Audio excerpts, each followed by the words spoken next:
there everyone, Cindy Daychuck with Queen Bee Creations, and thanks for tuning in. If you are new, thanks for joining us. I hope you like it, hope you hit subscribe. If you have already done so, love ya, thanks for coming back. Today is a quick kind of bonus video. I came across these these snowflakes and these reindeer. They're just wood cuts from the dollar store. I painted them white. You can see that this one looks creamy, but that's because it was almost like a cedary kind of wood. So it doesn't matter. I painted them white on the front just because we're going to decoupage over them and I wanted a lighter surface than the color. All we're going to see painted is the edging. And what we're going to do is we're going to decoupage, and we're going to decoupage some napkins on it. So I have 3 different napkins. This pattern, which you can see, this tree and branches one, and these fir and pine cone ones. And I have already separated them. It turns out that they are 3-ply, so you have to pull off each of those separate little sheets. And you want to be left with just this really thin colored sheet, okay? Quite honestly, that's the biggest pain of it.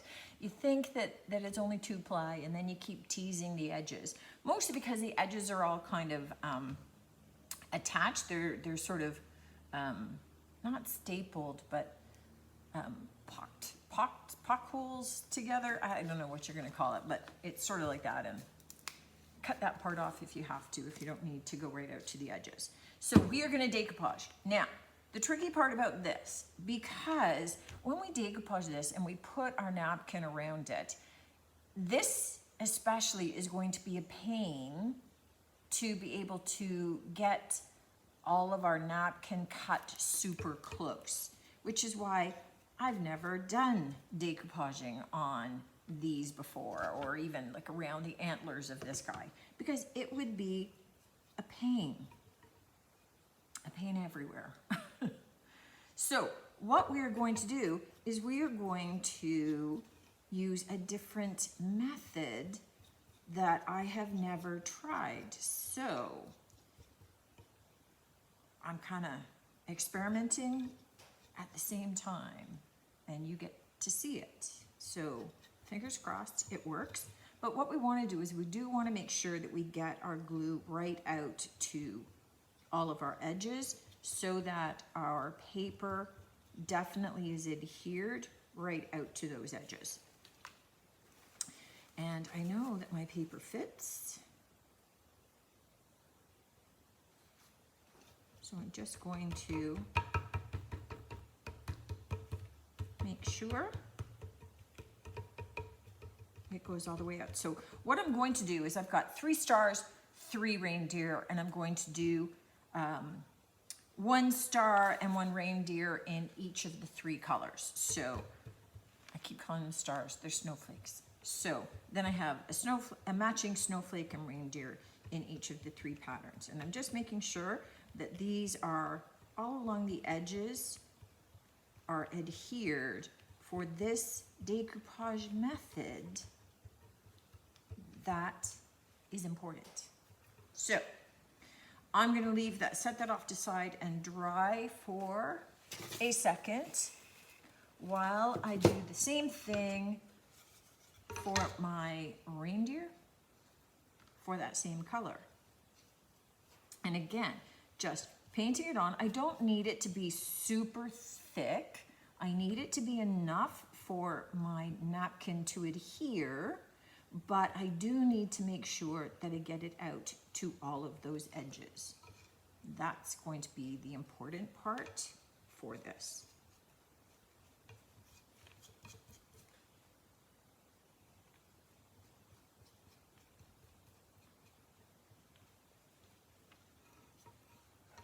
All right, okay. And let's do this napkin. And I think that he fits. So if I put him on right, he will work. Yes. Okay. So again, I'm just going to pat it around all of the edges. making sure that all those edges are nicely stuck down. Again, critical. So decoupage out to the edges, making sure that my paper is stuck down to my edges. And then moving on. So I'm gonna do the same thing for the last 2 snowflakes and 2 reindeer. I'm gonna let them dry a little bit and then come back at you for the next part, which is the super fun part. We'll see how it goes. Once your decoupage is pretty much dry, you're going to want to cut away the excess napkin. All right, you don't want to have more than you need or more than you want to contend with. So we're just kind of cutting the excess napkin, but we're not worrying about cutting down into all of the grooves because we're going to be getting rid of them. Now I'm doing this over top of a marble, countertop, a piece of marble, because we're going to be burning this away. And this is a technique that a lot of people use for when they've got letters and words. I mean, if you're just decoupaging something that's square, you're just going to sand it, right? But the idea with this is that it helps you be able to deal with, so I'm doing this, watching it against all of the edging, and it starts to burn down in where all those details are. The decoupage medium stops it. Like, how cool is that? So I've got a couple of little detail spots to deal with coming up here that I'll do with the second one. But look at how easily and how well that trimmed away all of that. Now you gotta watch because it goes 2 directions sometimes, but it takes all that away. And then you just take a dry brush and you brush away any of the excess little pieces that are hovering around the edges. So cool, right? So that deals with a lot of the detail of these things. And then the dry brush just kind of takes away any of the last little residual ash. Look at how neatly that trims away. I love this. I have avoided for years doing decoupage or anything with major detail. This would be easier. So rather than matches, by the way, it'd be easier if you just had one of those little clickers that, the long barbecue lighters, the clickers. I meant to grab one of those. Let's try my little reindeer. Okay, I'm having fun burning now. This is probably not a good thing. Good to have it the other way so that you can see what it's burning away and where. And having fire only in one hand is a good thing.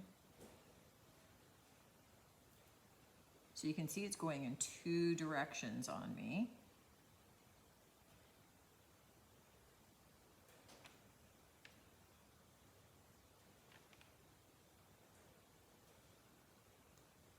Okay, it died out. I just didn't get it around that corner. But look, even look, my little antlers. I just have this little space right here to do. And then just brushing away the little bit of ash. And I'm good to go. So much faster. Okay, if fire scares you, don't do this method. But it's really pretty controlled. Don't do it someplace that, you know, if outside is perfect for this on a non-windy day. But do it over, you know, a surface that's not flammable. Can you see that? Just burned up to the decoupage medium and then it stopped. So I have nice crisp edges now. And already, I mean, I will do some sanding on the front and managing that, but man, that's so much faster. Okay, that's it. These are done. I'm just gonna sand them up and I'll do the same on the reverse side so that they're two-sided, and then I will touch up the paint on the edges. I will sand them out, decoupage them again to seal them, and then we're done. So I will come back at you as I start to do that, but I'm just gonna burn the rest away, and then do the same to the reverse side, and then show you as I continue to work the rest out. But I mean, really, how cool is that? Okay, I'm gonna burn and I'll be back. See ya.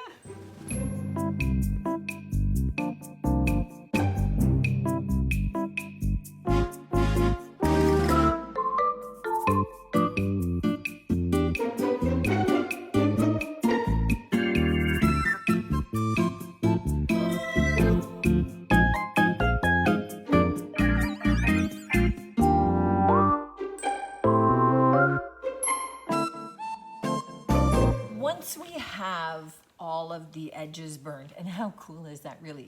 And as you can see, especially on like these snowflakes, it just makes it so much easier.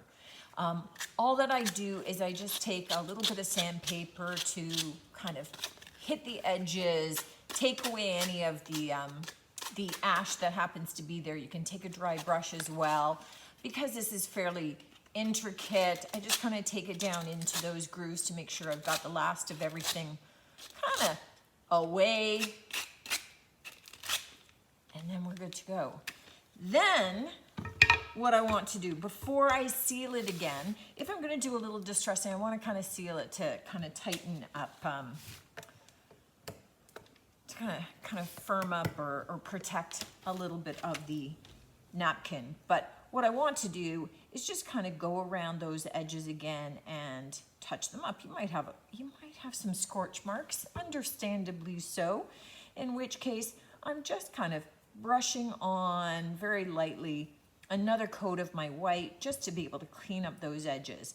And I take it kind of forward and back from the center so that I'm not painting over top of the paper, and I'm just kind of brightening it up a little bit. So what I'm going to do is paint off all the edges this way so that they're all nice and bright white looking. And then I'm going to take our decoupage medium again. So I was using Mod Podge for this, but whatever decoupage medium you were using, again, crystal clear chandelier, the liquid patina from DIY works great. And then seal both sides because I've got pattern on both sides of mine. So I'm going to seal both sides, and then you could be done. You can call it quits. If you want, then you could distress it a little bit and add to it. Put a bit of black wax. I don't know. I have to see it all sealed. So I am going to paint all these edges, let them dry, decoupage both sides, at least one coat, and then I'll come back at you and we'll talk about options. But really, I mean, if you're a closet pyromaniac, this is such an awesome, cool thing. And if you're not, it's still super cool. And really, beyond that, and the caution you need to exert, as you always do if you're working with flame and fire, just such an easy way to be able to decoupage really intricate, involved surfaces like with this snowflake. Until I kind of cottoned onto this method, I really wasn't looking forward to the possibility of decoupaging these. So they were sitting around for a little bit until I was willing to give this method a try. Final stages on our little shelf sitters.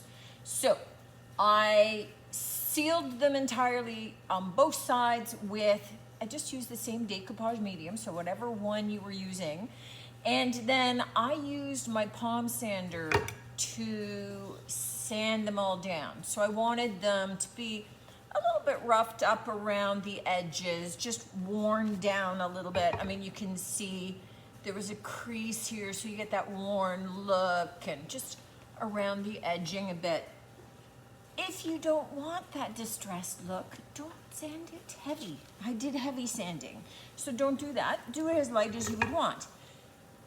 Now, I want to, because I kind of sanded them again, I've taken the sealer off. That decoupage medium was a bit of a sealer, and I've removed that.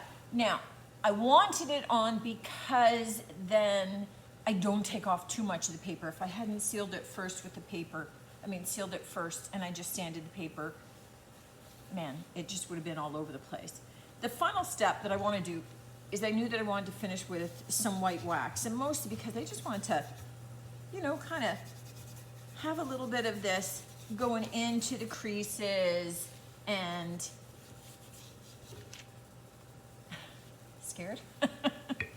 All right, so I'm putting it on and then I'm wiping it off. So it's just going to kind of soften the look a little bit. You're going to get a little bit of that white wax sitting down into those creases. It's just going to soften the look so you can see a bit of the difference. Again, if you don't like that look, don't do that. Just seal it with a clear wax or seal it with your poly again, whatever the finish you want. I just wanted that little bit of a softer look. These are something that are going up on the shelf. They're going to be added into a vignette. They're going to be, you know, on a tiered tray. They're not the star of the show. They're just kind of a, you know, a backup player.